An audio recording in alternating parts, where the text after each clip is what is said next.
new technology, it's a deep technology, right? Any deep technology takes its own time, but speed at which things are moving, a lot has happened in the last decade. It's about a decade-old technology. 2008-9 is when it all started. In about 10, 11 years, it's come a long way. Think of any new technology, what internet can do. And internet is a very key backbone for blockchain, right? With the internet, there's a lot that can happen and it can happen very fast, right? So what took us 50, 60 years for a technology to develop is actually developing in about 5 to 10 years today. So the speed at which things are happening and how technology and internet is helping it move forward is what makes it very, very interesting. Blockchain as a base technology is something that we want to evaluate. But there is a lot of buzz nationally, internationally, in tech circles, and a lot of people want to learn blockchain. They want to understand. The great thing about this is it doesn't matter if you're a tech professional or not. Understanding blockchain, like I said, is going to help you in anything that you do, whether you're going to be in business, in tech, in science, in agri, it has applications across, which is why it's important for you to understand. Just to give you an idea of what's the buzz around blockchain. About 2, 3 years back, I think Bitcoin was the most trending Google word, Bitcoin and Ethereum. So everybody was talking about Bitcoin. And that's why people wanted to know what this is. There was a clear divide between people who said this is great for us and others who said, hey, this is illegal. Right? But an interesting thing for you is so far in our country, we don't know whether Bitcoin is legal or illegal. Yeah. Right? Okay, the value add that a blockchain will bring in is to the tune of about 176 billion by 2025. It has a lot of impact, especially in areas like banking and finance, okay, supply chain, agriculture. So what is happening, or somebody started looking at this, is the trust in established centralized entities is going down. I'm getting the context. So we evolved as human beings. We moved from hunter gatherers to we have a lot of these large institutions today globally, right? And these are expected or expected to help us support us as citizens. But what is actually happening is a lot of it is making life difficult for us. Do we agree? A lot of examples, simple things, if you're an NRI, say you to go and work in New York or any other country, and you have a bank account in India, you want to send money from your account in New York to your account in India. It's as simple as just transferring money, but does it happen that easily? No. If there is a 6 to 7 day delay, there are many intermediaries in between, absolutely no value, you lose about 10% of what you transfer your own money from your own account to your account in India. So why are these things happening? Is there a better way for us to do these things? These are the questions that people start asking, right? Then the other thing that we have to look at is, according to the World Economic Forum, there are 5 risks that are most likely to happen in the next 10 years. All of us have seen, it's a lot to do with weather. Out of the 5, 3 of them have to do with natural disasters, weather, climate change, right? But if you see the other 2, these are considered the 5 most important. From 1995, when we started looking at internet, which is just starting, to looking now at data fraud, cyber attacks as being one of the most important, because all of us are online all the time. Our profiles are on the internet, our information is available for people to hack, right? There was an example, how many of you are on Twitter? Okay. So there was an example of, all of us have Aadhaar cards, right? What is an Aadhaar card? It's an identity. So it says, this is who I am, I'm a citizen of this country, and this establishes the fact that, so I'm a citizen. So essentially, what is blockchain? It's a type of distributed ledger or database. Do we all know what a database is? We know a database, right? That's why I gave you the example of Aadhaar.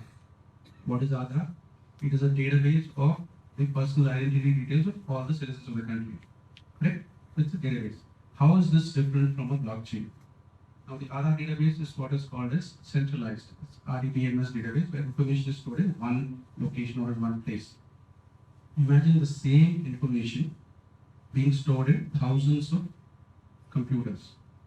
That's what a blockchain is. Now why is this important? I gave you the example of single point of failure.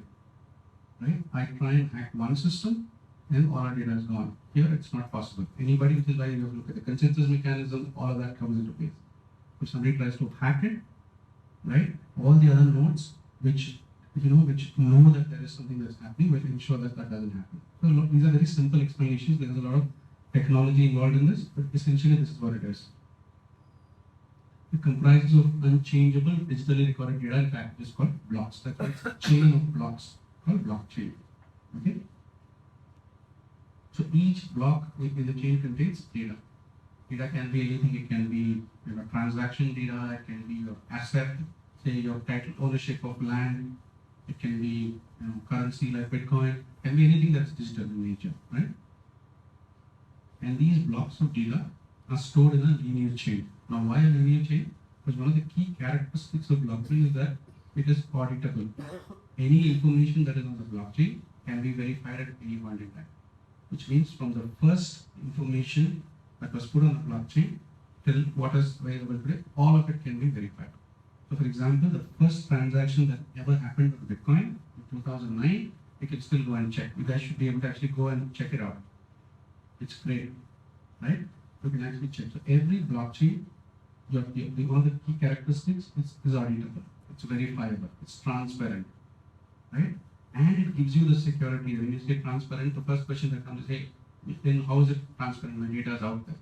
That's why it's cryptographically secure. When your data is out there, using a lot of elements like hashing and cryptography, they ensure that it's safe and it's only shared when you want to, right?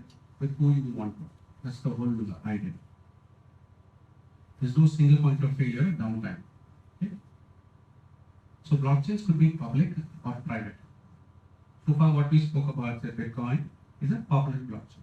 Meaning, everyone. So the idea of a public blockchain is all of us as individuals are involved in this process of currency transfer. So you need the entire universe to be part of this. Think of, say, a group of institutions that want to come together and share data. Say about 20 banks which are working together, collaborating with each other, they want to come together. There is no need for the rest of us to be part of that because they want to share data between themselves. No institutions, but again there is a lack of trust. They don't want to share that information. So they all today use blockchain to share information, transact. But there it's a private or a consortium blockchain. It doesn't necessarily have to be a public blockchain. That's the example.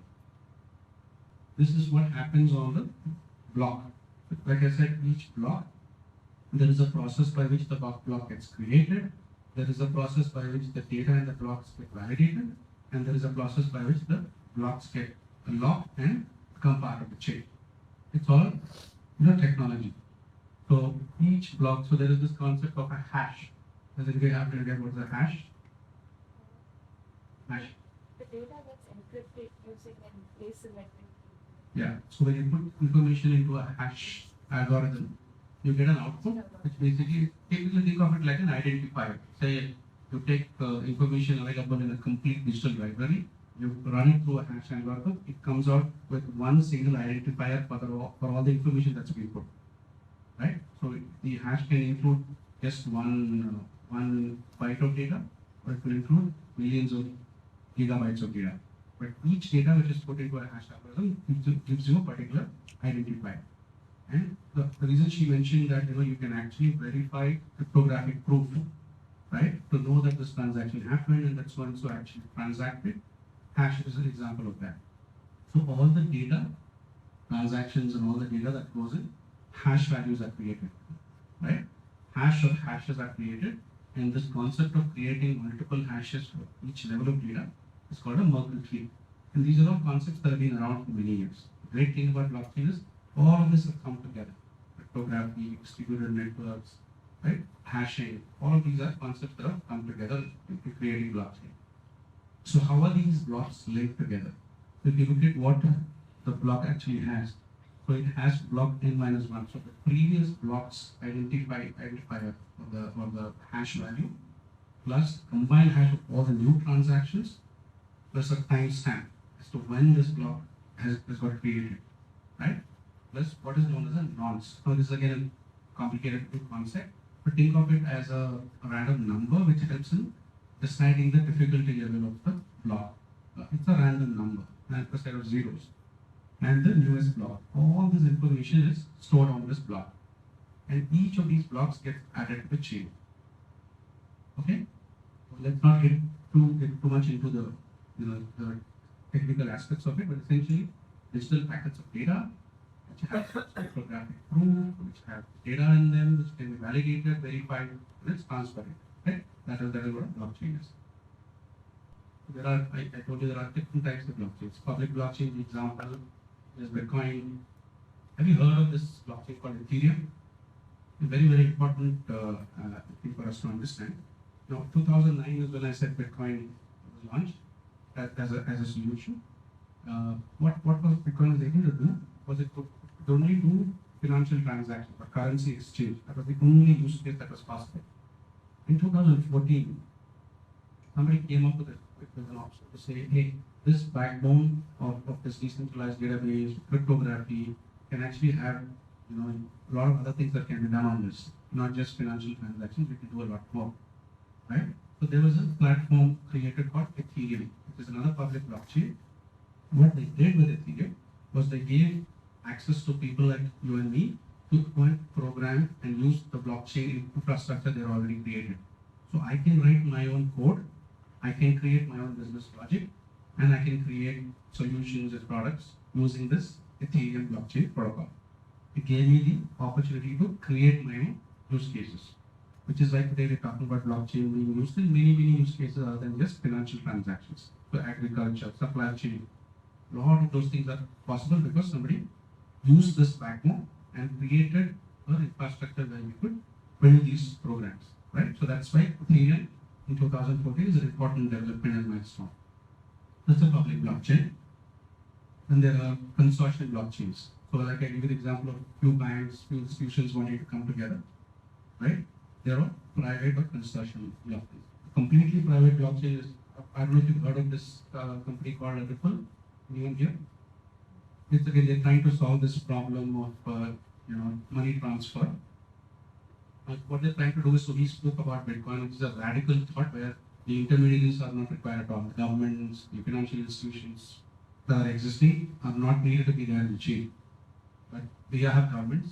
The reality is the governments are not allowing this to happen.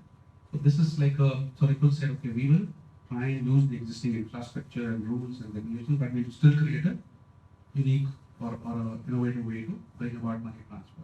This is the evolution. So concept of distributed computing happened in the early 90s. Satoshi Nakamoto created Bitcoin in 2009. The applications, so today it's not just Bitcoin, there are multiple cryptocurrencies, each offering you something new, right? Different with using technology.